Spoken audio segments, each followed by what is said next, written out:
The 10 Commandments of Being an ESL Teacher.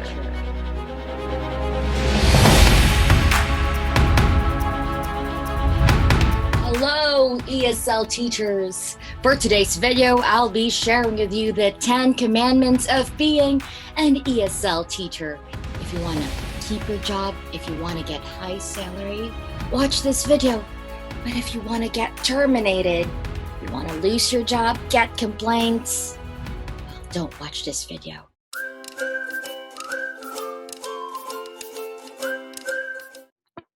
Now, let's talk about the very first commandment.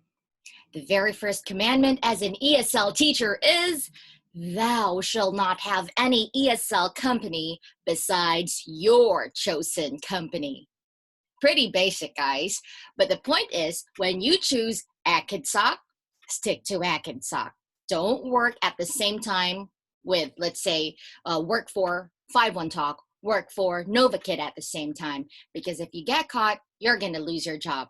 Or the other way around, you work at 51 Talk and you also want to try Acadsoc. If you do that, your time will get divided, your effort, your heart will get divided, and just in, your love life, you can only stick to one. And as mentioned earlier, if the company catches you or finds out about this, you're going to be losing your job. It's pretty self-explanatory, right? Although I think some teachers do this. My only piece of advice for you is to be very careful, okay? I'm not encouraging you to do this, but just in case you're doing this and you're watching this video, just be very careful. Make sure you don't get caught, okay? And now the second commandment, thou shalt dedicate time and effort to study starting day one. Yes, you heard me right, because every ESL teacher who doesn't have experience will be going through a crash course that will teach you how to teach online, how to be an ESL teacher, how to teach a second language, all the modules, all the teaching materials. You're going to have to study that on your own. Even though you already have experience in ESL, the materials that you have used in the past are not the same materials that you will be using in your present company. So you still have to study, and never get tired of it. Because even though you're already a regular employee, you've been regularized, you plot your own schedule, you already know most of the materials. Every now and then, the ESL company will be releasing training materials, self-study courses that you must undergo, you must complete, just to help you do your job better. Commandment number 3, thou shalt represent your ESL company the best way possible. Yes, pretty self-explanatory, but most of the time we forget to do this. When you check out the website of your ESL company, it's going to say there what they do, what they offer. They offer, let's say, a fun and exciting experience for students as they learn English. So it means that if you're representing the company the best way possible, even though you don't feel like doing it, each and every class that you have must be fun, exciting, and memorable. If they say, or if the company says that we have great teachers here, you have to make sure that you represent greatness every time you have a class. And yes, it's quite challenging to do at first, especially to those of you with no experience like me when I was starting off with Acadsoc, but it can be learned. You just have to dedicate time and effort for you to study in relation to commandment number 2. And of course, make sure that each and every time you have a class, you really give passion to it. You give heart to it. And just don't do or complete that class for the sake of money, because your students will feel it, when you're bored, when you're slouching, when your voice lacks energy, they're going to feel it. It's going to lead to complaints. It's going to lead to escalations. It's going to lead to warning letters, and you might lose your job. So if you don't want to lose your job, it's important that you represent the company well, because everything that you do that misrepresents the company, lack of energy, poor internet connection, problems with your device, and so on, will cost you your job. You'll get fired if you misrepresent the company. So commandment number 3 is really very important if you want to keep your job. Commandment number 4, thou shalt never be late or absent in any of your classes. You guys, regardless of your reason, when you're late, you get a complaint. When you're absent, you get not only a complaint, but also a penalty, right? So for both these instances, actually, there are penalties.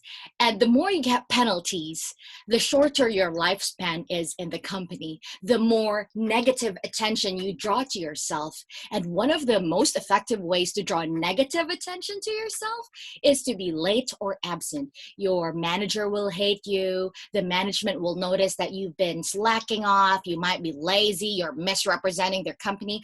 So it'll shorten your lifespan in whatever ESL company you choose. That's why most, if not all, ESL companies have really painful penalties when it comes to attendance, because that is one of the worst things you could do to the company to misrepresent them. So let's make sure we are never late and we are never absent. When you plot a schedule, that's it. As much as possible, you commit to it. Commandment number 5, thou shalt have a fast and reliable internet provider. It's a must-have for every ESL teacher to have a reliable internet connection. It's basically like this. Internet is life. Without internet, you don't have life as an ESL teacher. You won't be able to connect to the tools. You won't be able to teach. It's your worst nightmare. Losing internet connection is one of our greatest fears. Thus, you have to invest on a reliable, stable, and fast internet connection. Why should it be fast? Because guys, if your internet is at the bare minimum, like the 2 Mbps download speed that some companies or most companies require, it's going to affect how you communicate with your students, especially if your upload speed is quite low. Your video will be laggy, when you're teaching, it's like that. And that's going to lead to complaints. And when your download speed is slow, every time you get materials, every time you play songs, it's going to be your worst nightmare because it's going to take forever for it to play. So again, it's important to invest on a fast, reliable, and stable internet connection. Commandment number 6, thou shalt invest on backup. As an ESL teacher, backup is life, just like the internet. Right? If you don't have backup, you're going to lose your job. You're going to lose your students. You're not going to be able to do your job. What kind of backup am I pertaining to? Backup internet provider. You must have, let's say, a Wi-Fi stick. That's the minimum, a Wi-Fi stick or a mobile hotspot that will allow it to connect to the internet just in case your main internet provider acts up. You have to have backup electricity. What if the power is out? What are you going to do? Are you going to panic? Are you going to teach in the dark? But how are you going to teach if you don't have electricity, right? So many teachers invest on a power generator, a power bank. They invest on a UPS to make sure that even though the power goes out, they're still going to be able to do their jobs well. Teachers also invest on backup headset. Just like in my case, my cat chewed off the cord of my Jabra Evolve headset. And good thing I had a backup headset. That one is very important. Next up that you should have backup on would be your teaching device. You have to have a second laptop, an iPad, or a smartphone that will allow you to teach even though your main device acts up. Once again, people, if you want to keep your job as an ESL teacher, you have to invest on backup. This is a business. In every business, people invest. And as an ESL teacher, it's a business of being able to teach, selling yourself as a good and reliable teacher. Therefore, you have to make the necessary investments.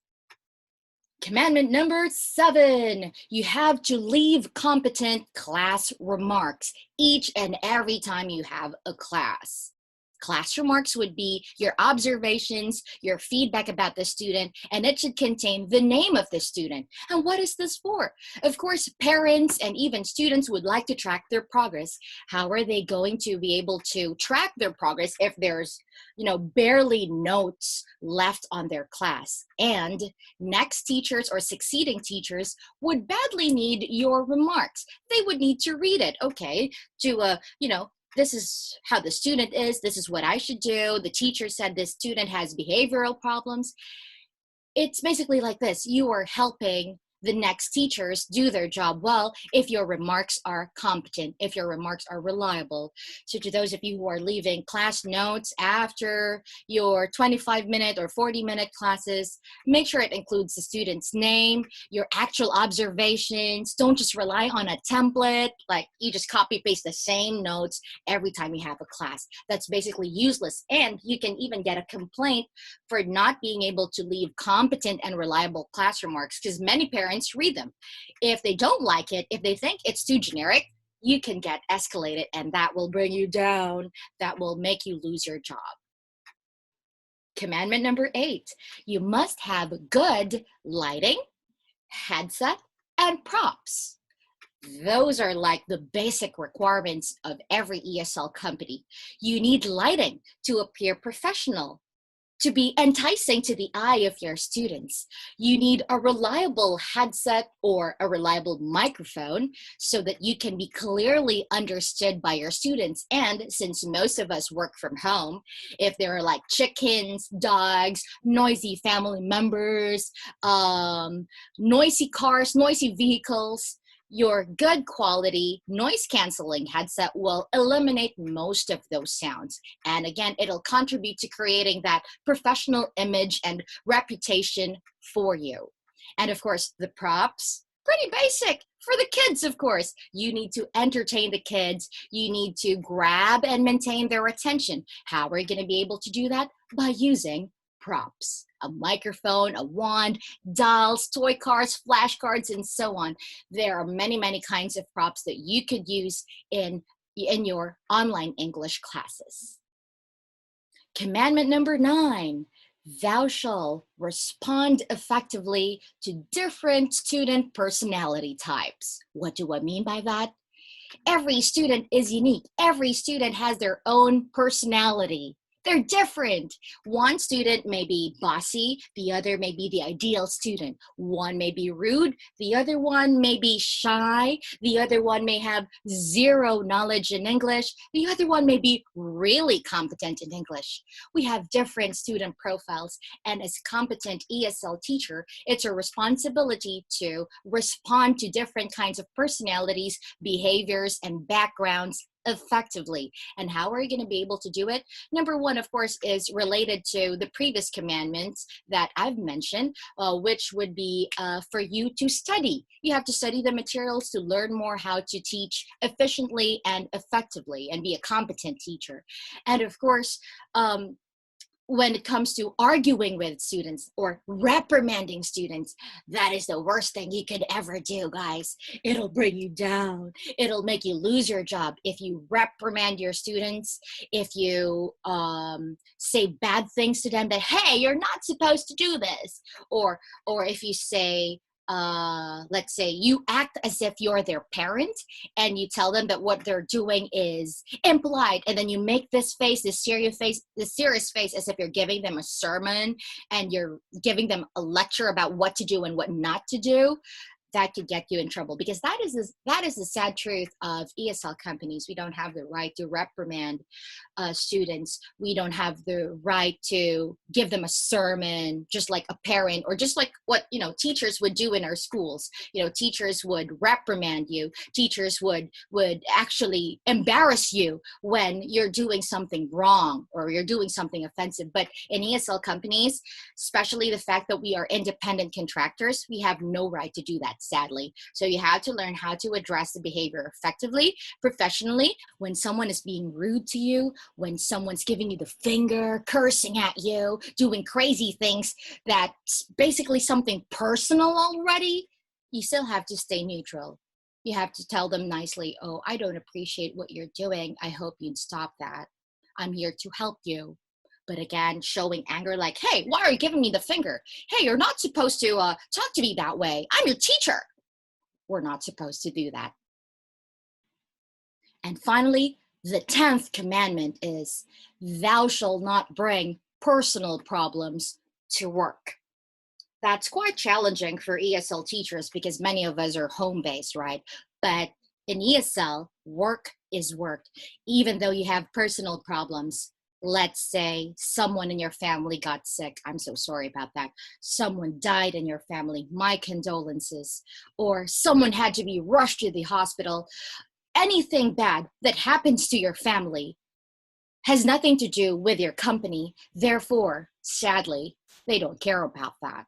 We have to make sure that we don't bring personal problems to work. And actually, for me, this is the most challenging part because I'm working from home. So sometimes it's difficult to draw a line between home and work because I'm at home and I have personal problems. But if you want to keep your job, if you want to be a professional teacher, you have to really make sure that you never bring your personal issues, your concerns to work, and that whatever happens in your home, in your family, in your life, as much as you can, it should not affect your job. That's what makes being an ESL teacher really challenging, guys. A lot of ESL companies are results oriented, which means your issues do not matter.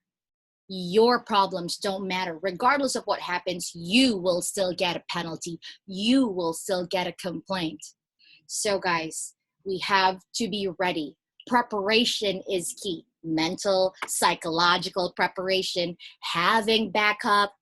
Those are all the things that we ESL teachers do to get to keep our jobs. Because this is a choice. Working from home is something that is convenient because you don't have to commute, you don't have to travel to work, spend hours outside your home. But you got to do it all in exchange for these things that you have to sacrifice. And if you'd like to keep your job, stay up there, be an ESL teacher, get to have your bonuses, your 5 stars. These are the things that you would have to remember. And you guys, I hope you enjoyed watching this 10 commandments. I just came up with it. I am a proud Roman Catholic, and I just got inspiration from our 10 commandments. And I didn't mean to offend our religion, okay? I'm just here to at least really point out that there are 10 rules that we must all remember if we want to keep our jobs as an ESL teacher. There you have it, guys, the 10 commandments of being an ESL teacher.